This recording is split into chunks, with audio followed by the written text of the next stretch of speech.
Welcome to Comics Bazaar, the channel of comics commentary and arcana.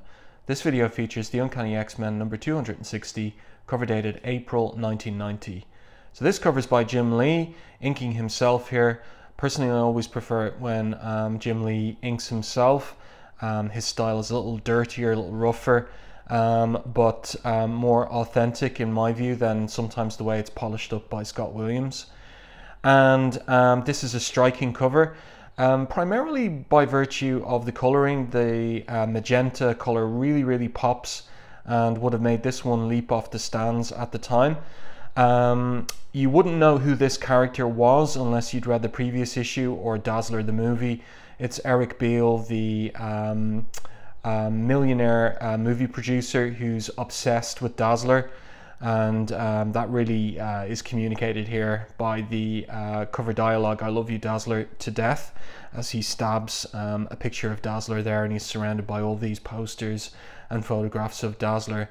So let's open this one up, and we've got a very striking splash page there, as it seems like Dazzler is shot in the chest, but it's a model. And in fact, I was looking at this in the Essentials edition, and there really is a difference in the way that Silvestri draws these mannequin versions of Dazzler versus the real Dazzler. He is able to capture the difference between the inanimate mannequin and the flesh and blood, so to speak, human Dazzler.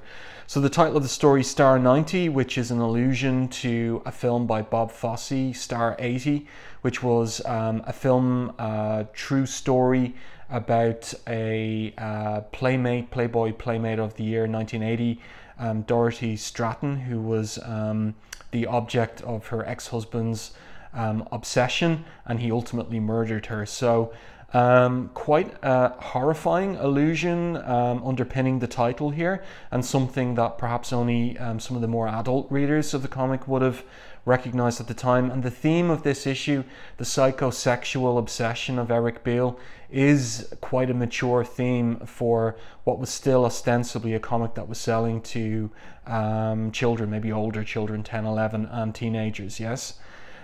So the creative team here, still that dream team of Chris Claremont writer, Marc Silvestri penciler, Dan Green inker, Glynis Oliver colorist, and Tom Orzechowski letterer. Something else to note regarding Silvestri here, he doesn't get a story credit, but the fact of the matter is that Claremont intended to kill off Dazzler back in Uncanny X-Men 247.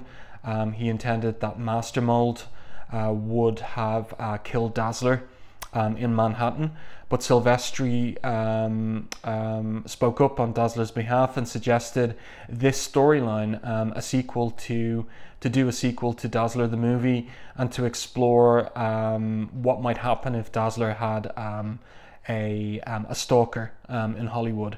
And so that is the origin of this particular storyline. It comes from Silvestri, not Claremont. But this is a really well done issue in my opinion. I know that some readers aren't a big fan of these last few stories by Claremont and Silvestri, but I really like this one. I like this open panel here with Eric Beale all dressed up in his commando gear, ready to take out Dazzler, and he's still practicing on the mannequins here. I love this upshot. I've pointed this out before. Silvestri's very good at these upshots of characters. Difficult to draw this, but he does it so well. And then here we have these mannequins that he's been blasting away. Something else to note here about the lettering of Beale's dialogue is, if you noticed here, Orzechowski never gives him any full stops. So Beale has this consistent, continuing, ongoing stream of consciousness monologue that he's engaged in, and it's all cocaine fueled as well. So we get him sniffing the odd time too in the midst of his dialogue. So he's completely hopped up on cocaine, and we get to see his derangement in what Orzechowski does with the speech balloons and with the lack of punctuation as well. So if we continue with the review, then we switch to Malibu, which is where Ali is staying in Lila Cheney's beachfront house in Malibu. And she's got Fred Stanachek, another one of these characters from Dazzler the movie.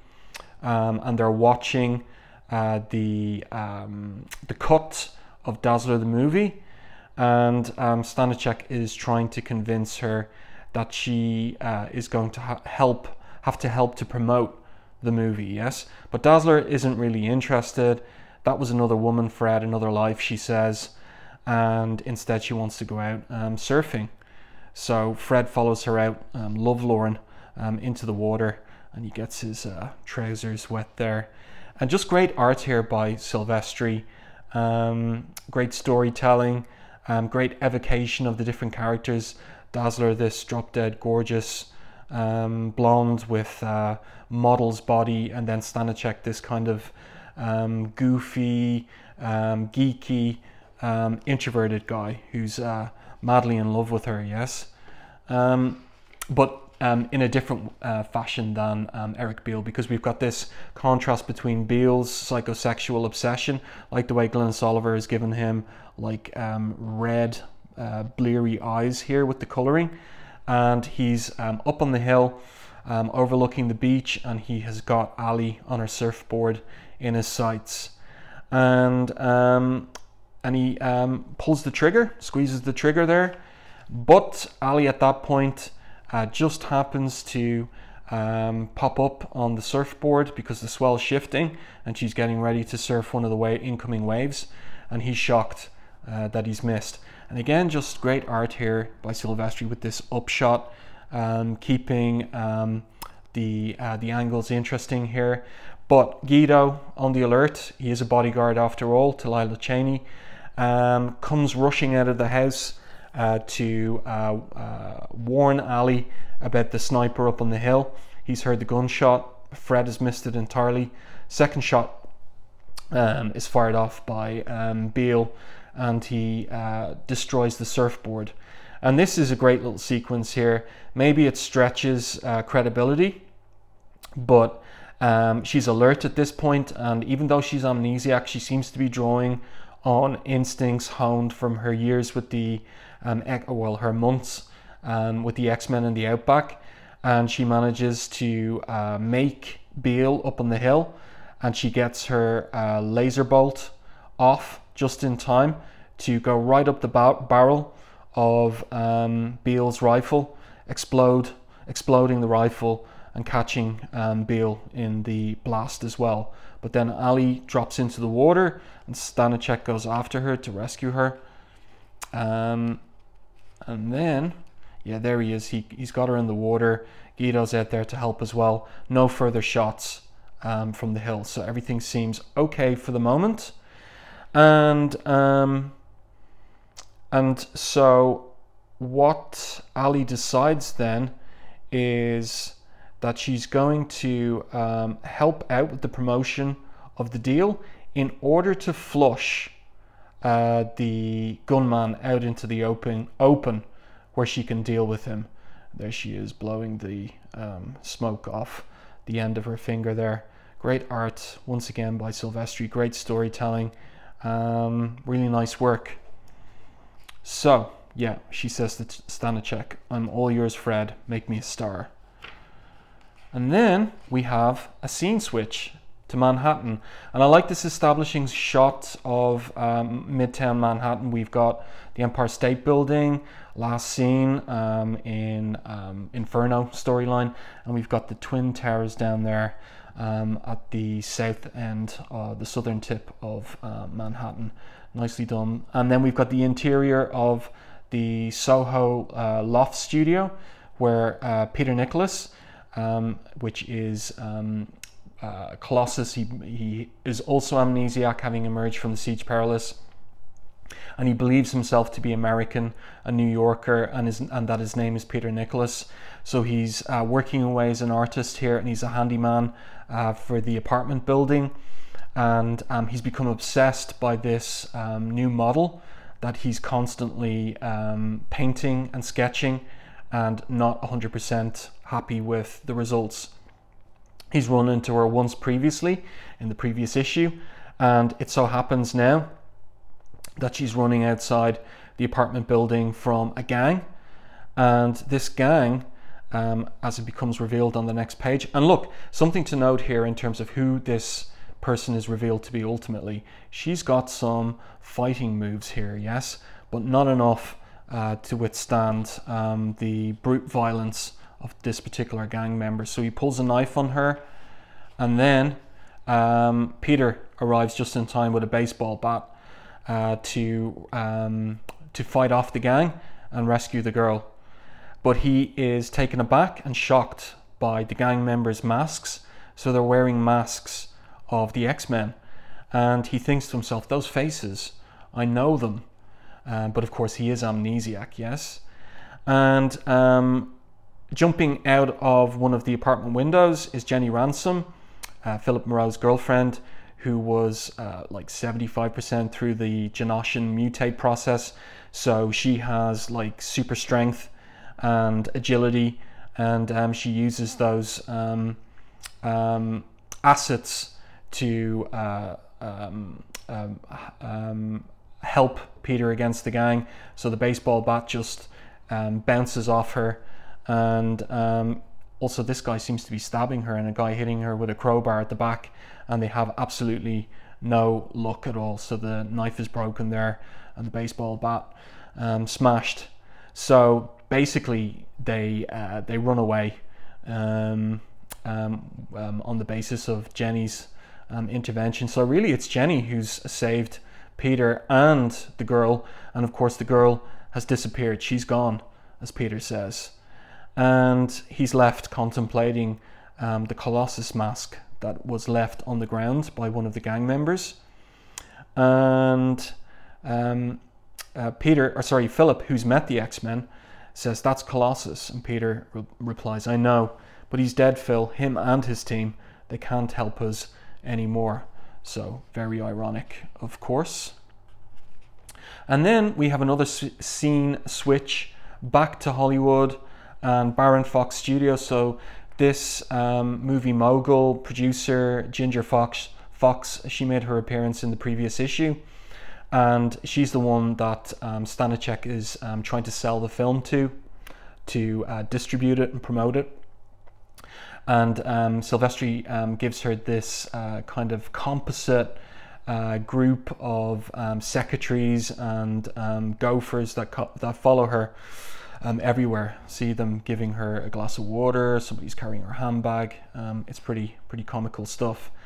And Ali's really not playing ball here. Ali's her own woman, and she says to Ginger, I'm a human being, and well, to Fred, I'm a human being, not a commodity.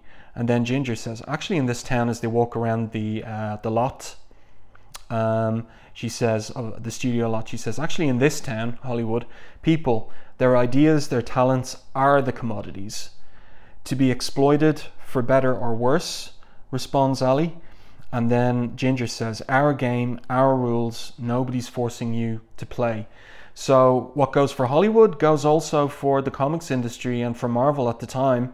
And Claremont really felt that these characters were his in some way, regarded them as human beings, but was really feeling the pressure from editorial, from the higher ups within Marvel, regarding what characters he should be featuring, that they should be in costume, that he wasn't entirely free to do exactly what he wanted. His original plan was to keep the X-Men in the Outback for around 100 issues, but that was, the kibosh was put on that by editorial, who wanted them back at the school, and he's going the long way round to achieving that. Yeah, so this is a period of tension between Claremont and his employers, so to speak, and it's getting a little kind of allegorical reflection here in the story itself. So Beale is there stalking Ali at the studio lot, and then we get this comical bit. And interesting here to note too, Silvestri's choice to go for a 9-panel grid, a form made famous by Watchmen, but here used for comic effect, and also kind of like a staccato storytelling rhythm too. So these makeup people mistake Beale for an extra. They put him in costume, a cowboy costume, and here he's in shot and punched in the face here. So I was thinking about this, like Beale, his treatment here in the story kind of reminds me as like a cross between, on the one hand, because he is a movie producer himself, or was, like a Harvey Weinstein type, like with his psychosexual obsession and creepiness, and Elmer Fudd on the other, in terms of his comical ineptitude in trying to kidnap and kill Ali. Yes. And then we get this scene where Ali's also put into makeup in order to get some kind of style that Ginger would be pleased by, for Ali to promote the movie.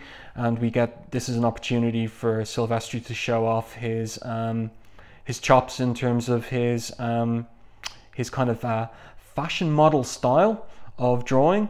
So we've got like this Sandra Dee type outfit for Ali. We've got a Grace Kelly type outfit, MTV outfit, and then this dominatrix style outfit, which is regarded as too much, yes. And then finally this more modest affair that's more in keeping with Ali's new kind of down-to-earth type personality. And in the meantime, the makeup crew and hairdresser have given Eric Beale this very kind of cliched, like Victorian tweaked mustache villain type look. So a little bit of humor going on these pages as well, and another 9-panel grid by Silvestri. And then we have this really interesting scene set in Kyranos, half a world away.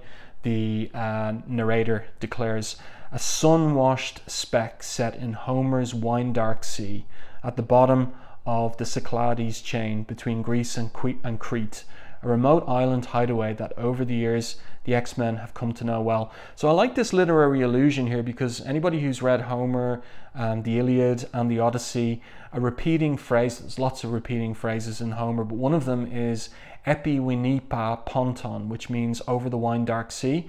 So Claremont making reference to that here, and appropriate to the setting as well. And I like the way Silvestri has evoked the island with the runway strip in the middle. So Banshee and Forge are there. They're following up on what Forge witnessed just before he went unconscious in the previous issue, when Moira used Legion and Cerebro to find out where the X-Men might be. And then there was a vision of the Shadow King who said the word storm and Cairo. And so they're en route to Cairo, Egypt. The wrong Cairo. Storm is in Cairo, Illinois. And so we get a little bit of background here on Banshee when he was running with Interpol, as Forge makes the point. Word was you were pretty good. And Banshee's kind of laconic reply is, I'm alive. And then we have some conversation between them regarding Moira's change on Moor Isle, how she's become more aggressive, the change in her manner, in her style of dress. And when Forge says folks change, fact of life, Banshee replies, not overnight, Forge, not so much. Thing is, as far as she's concerned, she hasn't changed. None of the people on Moor Isle have, to Moira. They're all the same as they've ever been. Figure something's wrong, asks Forge. Perhaps so, perhaps not. Doesn't hurt to play things safe. That's why we're heading for Cairo the long way round. Using assets like Scylla there, Moira knows nothing about. Flying solo then? Aye, afraid so, without any backup. And none we dare trust but ourselves. So Banshee playing very careful and drawing on those skills he acquired when he worked for Interpol back in the day, whenever that was, you know, taking into account Marvel chronology and timelines. And then we got this little shot of this super yacht out harbored or moored in a port at the island, and it's establishing something that's going to be revealed on the next page, But the pilot there, Scylla Markham, she's getting ready to fly, and she gives Banshee some reading material for the flight, and it turns out to be an issue of People magazine, which has Dazzler, a drawing or a painting of Dazzler on the cover, because Dazzler, the point is made that she cannot be picked up by photography or technology or anything like that. So it's an artist's rendition of her on the cover of People magazine. Banshee, of course, recognizes her and calls Forge over to him, decides not to go on the flight. So he tells Scylla, go on without us, Scylla, we'll make other arrangements, because he's revising his plan now, and decides that they should go to the States and pick her up, assuming she's amenable, says Forge. And then suddenly and unexpectedly in the background, the plane blows up. So what on earth has happened there? And it turns out, and who would be prepared for this, that it's the Fenris twins, Andrea and Andreas Strucker, Baron von Strucker's children. These what would you say, products of Aryan era, well, Nazi Aryan genetic ideals and engineering, yes. So these twins, their powers work when they're in physical contact here, and and they basically take out both the plane and the runway and the hangar and everything. But it so happens that Banshee has acted to get himself and Forge out of the way, and he decides that we just died with Scylla in her plane. For the moment, I'd as soon borrow a leaf from the X-Men's book and keep it that way, and pray, Forge, we reach Ali before the same thing happens to her. So ironically, the X-Men faked their own death, so to speak, in Dallas, and here Banshee has decided to take advantage of probably the belief of those who took out the plane and anyone else that he and Forge must be dead, and now to go properly incognito after Ali first and then the other X-Men. So then we go back to California, we go back to Malibu, and Ali is all dressed up for the premiere. She seems to have gone with that Grace Kelly number, and then just as she's thinking that there hasn't been a sign of her stalker in all this time, because of course comically he's been thwarted in the background of my unknown assailant, she says, so much for my brilliant idea, just as she is whacked from behind by Beale, dressed up as this cop. Obviously, maybe from, I'd imagine, from costumes he's picked up at his own defunct studio.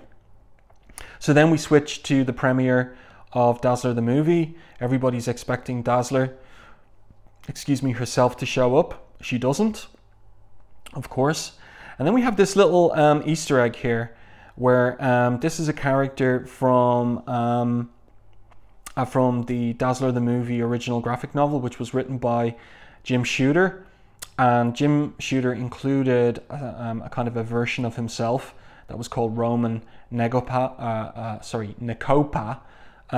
who was a kind of like a benevolent movie producer in it. So here's Silvestri rendering Jim Shooter, famously incredible, like very tall. I think Jim Shooter's supposed to be something like 6'7", something like that. So here he is.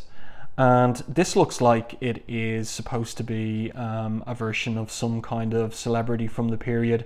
Don't know who though. Same with this character here. So Ali's a no-show at the premiere, and Beale has her changed into her original Dazzler costume, and she's got a bag over her head, and she's bound. So this doesn't look like things are going to end well for Allison here. So, but she uses her her powers to blast Beale through the bag on her head, and it blasts him off her. And then she realizes that she's wearing roller skates. Of course, she doesn't have conscious memories of her time as Dazzler.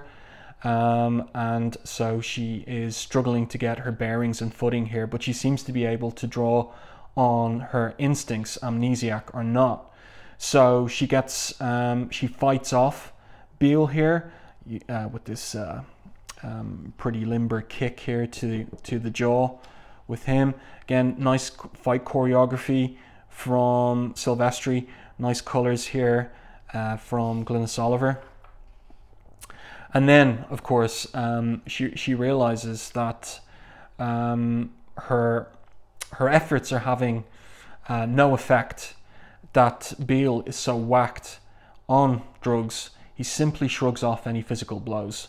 So it's cocaine in particular that he's using. And she thinks to herself, even if I can generate my laser, what do I do with it? Maim the man? Kill?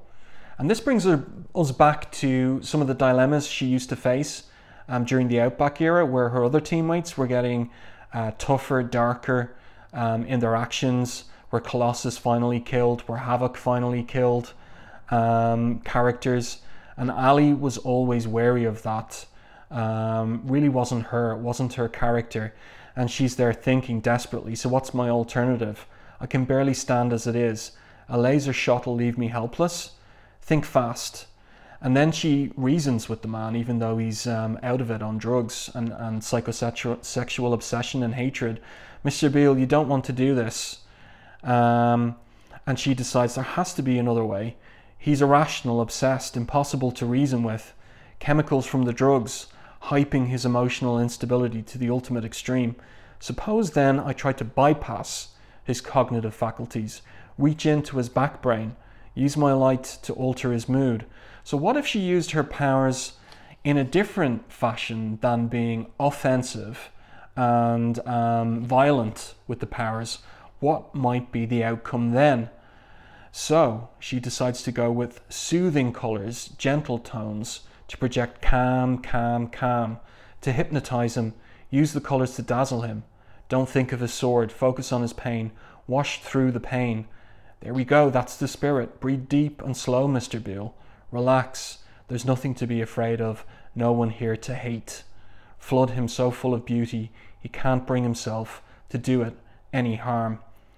And it works the trick. And look at the way that Silvestri illustrates it. This kind of conversion, this change of heart, this complete change of spirit on the part of Beale, who was represented as so grotesque up to this point. And he seems to have gotten his humanity back. As he says, I never imagined it was possible to behold such glory, to feel so. And then she replies, only the first step down the road, Eric. Rest of the way you'll have to go on your own. And she thinks to herself, but at least I've helped you start. Is that my answer? To use my light to help people, to make them feel better about themselves and their world, to bring them in big ways and small joy. So this is Claremont's alternative treatment of Ali, having been convinced to spare her from death at the hands of Master Mold. This is what he worked up to on Silvestri's suggestion, and the denouement of Alison's coming through the Siege Perilous with a completely new idea of what she might do with her mutant powers, and a different way of helping people and using the powers, not violently, but for a kind of therapy, so to speak, rehabilitative, as she says herself, to bring them in big ways and small joy. So quite an interesting story here from Claremont and Silvestri. Once again, not typical what you'd expect of a comic marketed to older children and teens. More mature, more unconventional storytelling, and an unconventional, unexpected climax to the story. So I hope you enjoyed the video. If you did, please like the video. And if you haven't done so already, subscribe to the channel and stay tuned for more content like this.